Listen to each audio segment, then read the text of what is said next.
오늘 우리가 읽었던 본문의 핵심은 하나님 말씀을 굳게 붙잡고 살겠습니다라는 고백이자 결단의 내용입니다.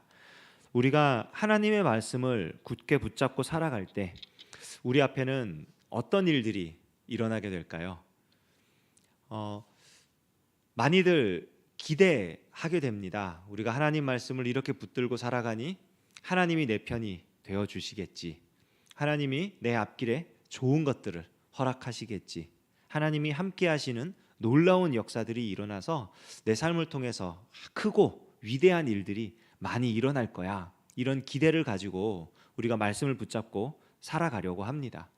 그런데 실제로 우리가 하나님 말씀을 붙잡고 오직 그 말씀만 사모하며 그렇게 살아갈 때 사실 우리 앞에는 고통스러운 일들이 생겨요.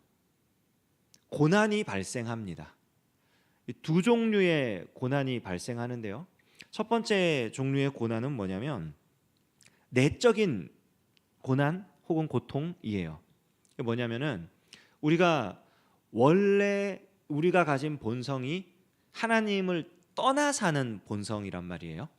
하나님으로부터 등을 돌리고 하나님 없이 사는 것에 매우 익숙한 죄악된 본성을 가지고 있는 존재입니다.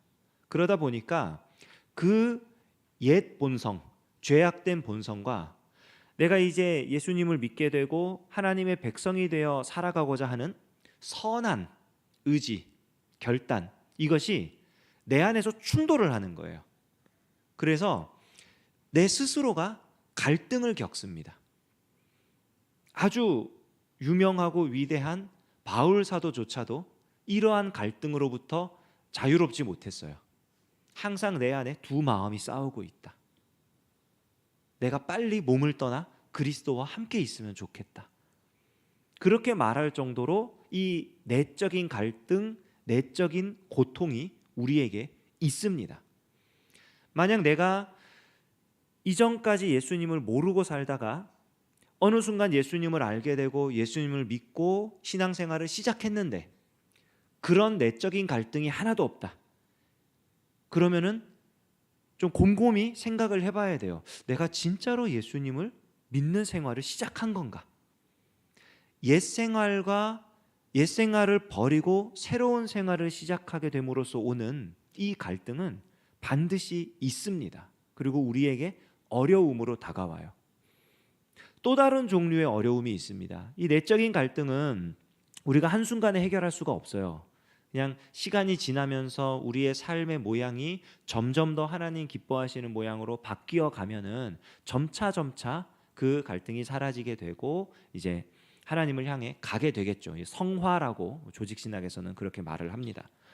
또 하나의 고난이 발생을 하게 되는데요. 우리가 말씀을 붙들고 살아가게 되면 그게 뭐냐면 외적인 고난이에요. 내가 예수님을 믿지 않다가 예수님을 믿게 됨으로써 이 내적으로 갈등을 겪으며 하나님을 위해 살아가잖아요. 근데 이런 우리의 모습을 보며 하나님을 믿지 않는 사람들, 하나님을 떠나 사는 사람들, 하나님의 말씀을 무시하는 사람들은 그런 우리의 모습 자체가 싫은 거예요. 왜냐하면은 그 모습을 보며 스스로 양심의 가책을 느끼게 됩니다. 우리가 왜 그렇잖아요. 길을 가다가 휴지가 땅에 떨어져 있습니다. 그냥 아무 생각 없이 지나갑니다. 그런데 어떤 사람이 그 휴지를 줍는 거를 내가 지나가다가 봐요. 마음이 굉장히 불편합니다. 나도 참 했어야 되는 건가? 운전을 하다가 신호가 깜빡깜빡 거립니다. 확 지나가요. 보통 그렇게 하시죠? 그런데 지나가려고 엑셀에 발을 얹었는데 옆에 차가 서는 거예요. 그러면 순간 갈등을 합니다. 저 차는 왜 이 타이밍에 지나가지 않고 서는 거야? 내 스스로 힘든 마음이 드는 거죠. 그러니까 하나님을 모르는 사람들이 우리가 하나님을 알게 되고 그 하나님의 말씀을 지켜 살아가는 모습을 보면서 힘든 거예요. 양심의 가책을 받기도 하고 괴롭기도 하고, 그래서 그들이 하는 방법 중 하나가 뭐냐? 우리를 비난하고 정죄합니다.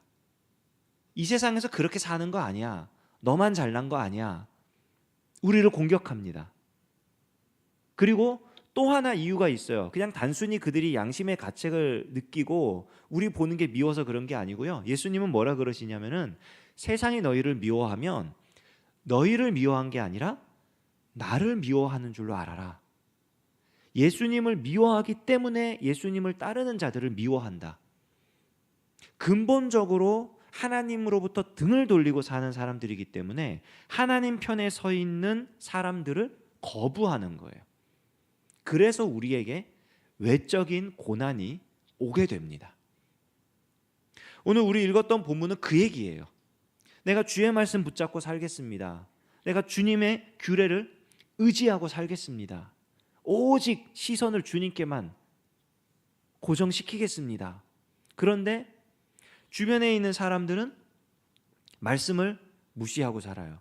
말씀을 따르지 않아요. 악인들이 함정을 놓고 그렇게 나를 괴롭히며 살아요. 우리가 예수님을 믿는다, 하나님의 말씀을 따라 산다라고 했을 때 이 외적인 고난은 어떻게 보면 너무나 당연하게 따라올 수밖에 없는 것입니다. 성경이 우리에게 가르쳐주는 역사들도 쭉 보면요, 계속 그 얘기예요. 에덴 동산에서 추방되고 아담과 하와가 자녀를 낳습니다. 가인이 태어나고 아벨이 태어나고 아벨이 하나님 앞에 의롭다 인정을 받았습니다. 아벨의 제사를 하나님이 받으셨습니다. 그 결과는 뭐였냐면 죽음이었어요. 그 아벨의 모습을 시기하고 질투한 가인이 화를 못 참아서 아벨을 죽입니다. 노아의 시대, 하나님 보시기에 사람들이 정말 너무나 악하여서 심판을 할 수밖에 없는 상황이 되었습니다. 노아와 그의 가족 8사람, 전 세계에서 단 8사람만 다른 길을 가고 있는 거예요. 옳은 길을 가고 있는 거예요. 얼마나 그 외면과 핍박이 심했겠습니까? 성경에 나오지 않으니까 자세한 얘기는 모르겠지만요.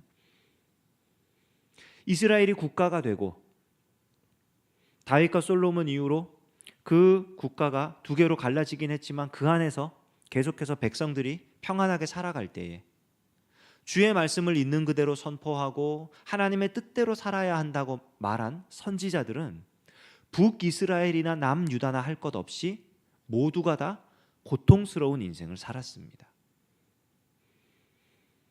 우리가 예수님을 믿는다, 하나님의 말씀을 따라 산다 라고 했을 때 이 내적인 갈등과 더불어 외적인 고난은 당연히 오는 것입니다. 근데 우리는 이것을 문제라고 생각할 때가 많아요. 내가 고통스러우니까, 내가 행복하지 않으니까, 충분히 만족이 되지 않으니까 이거는 문제다. 이 문제에 대해서 C.S. 루이스라고 하는 아주 유명한 영국의 변증가고 문학가이고 그 신학자이고 했던 이런 사람이 그 고통의 문제라는 책이 있거든요. 거기에 사람들이 왜 이렇게 생각하는지 논리적으로 이런 얘기를 해요. 사람들은 이렇게 생각합니다. 하나님이 만약 선하다면 그는 자신이 만든 피조물들에게 완벽한 행복을 주고 싶어 할 것입니다. 하나님이 선하다면. 그리고 만약 하나님이 전능하시다면 당연히 그 일을 할 수 있을 것입니다. 그런데 지금 나는, 지금 피조물들은 행복하지 않습니다. 그러므로 하나님은 선하지 않거나 전능하지 않거나 아니면 선하지도 않고 전능하지도 않은 분입니다. 사람들의 논리가 그렇다는 거예요. 기준이 어디에 있느냐? 내가 지금 행복하지 않다. 이 사람이 이 글을 쓴 이 시대는 세계대전이 끝난 직후거든요. 사람들이 모두가 다 고통스러운 때입니다. 다 힘든 때예요. 그러니까 사람들이 생각을 하는 거예요. 내가 너무 힘들어, 너무 고통스러워. 그러니까 하나님은 선하지 않은가 봐. 내가 이렇게 힘든데 내 소원을 들어주지 않아, 내 기도에 응답하지 않으셔. 하나님은 능력이 없으신가 봐. 사람들이 그렇게 생각한다는 거예요.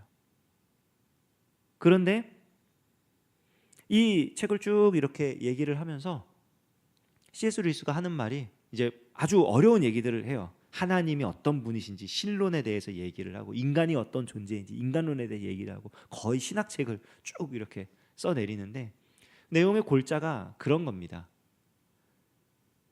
내가 행복하지 않다 해서 내가 고통스럽다 해서 그것이 문제인 것은 아니다. 오늘 시인은 하나님 말씀대로 살아가는 것이 분명히 고통스러운 일인 것을 알아요. 외적인 고난이 다가온다고 얘기를 해요. 그런데 이 시인이 결단을 하는 내용이 있습니다.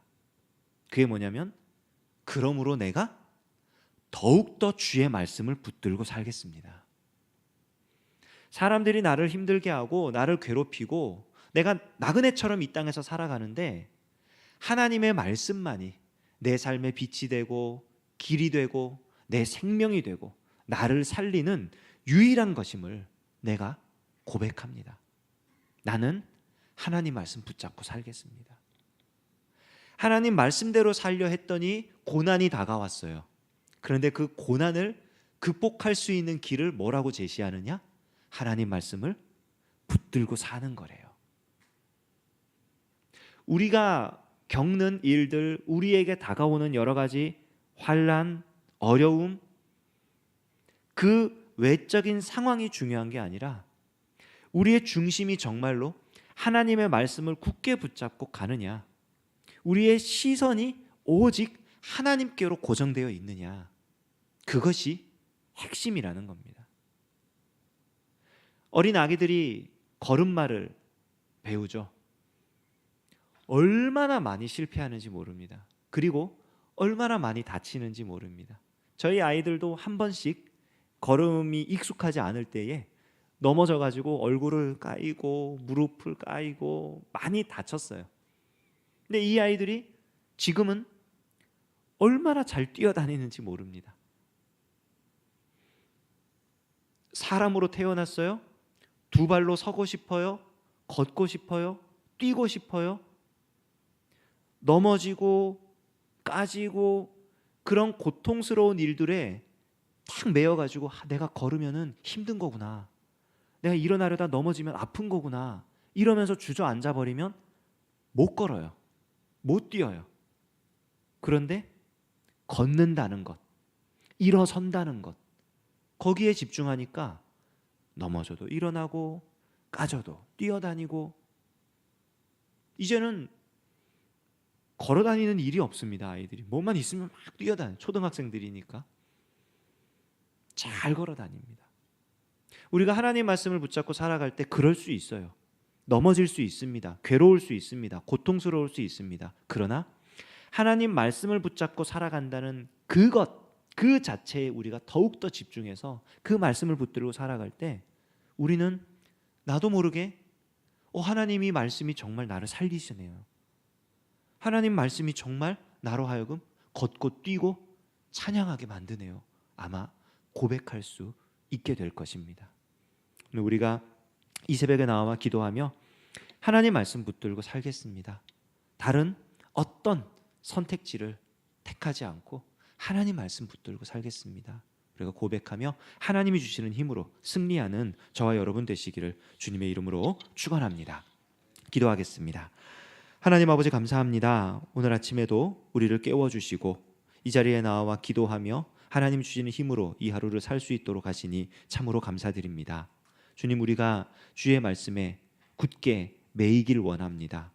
우리 앞에 어떠한 일들이 있더라도 우리를 살리시고 인도하시는 하나님의 말씀을 우리가 붙잡기를 원합니다. 그 말씀대로 살아갈 때에 역사하시는 하나님을 경험하게 하여 주시옵소서. 예수님의 이름으로 기도합니다. 아멘. 우리 주님 예수 그리스도의 은혜와 하나님 아버지의 무한하신 사랑하심과 성령님의 교통 역사하심이 하나님의 말씀을 굳게 붙잡고 그 말씀대로 살아갈 때에 우리의 안에서 밖에서 다가오는 여러 가지 고통스러운 일들에 대하여 담대하게 그것들을 이겨내고 오직 말씀 붙잡고 승리하며 살아가기를 소원하는 여기 모인 사랑하는 주의 백성들 가운데에 이제로부터 영원까지 함께 하시기를 간절히 축원하옵나이다. 아멘.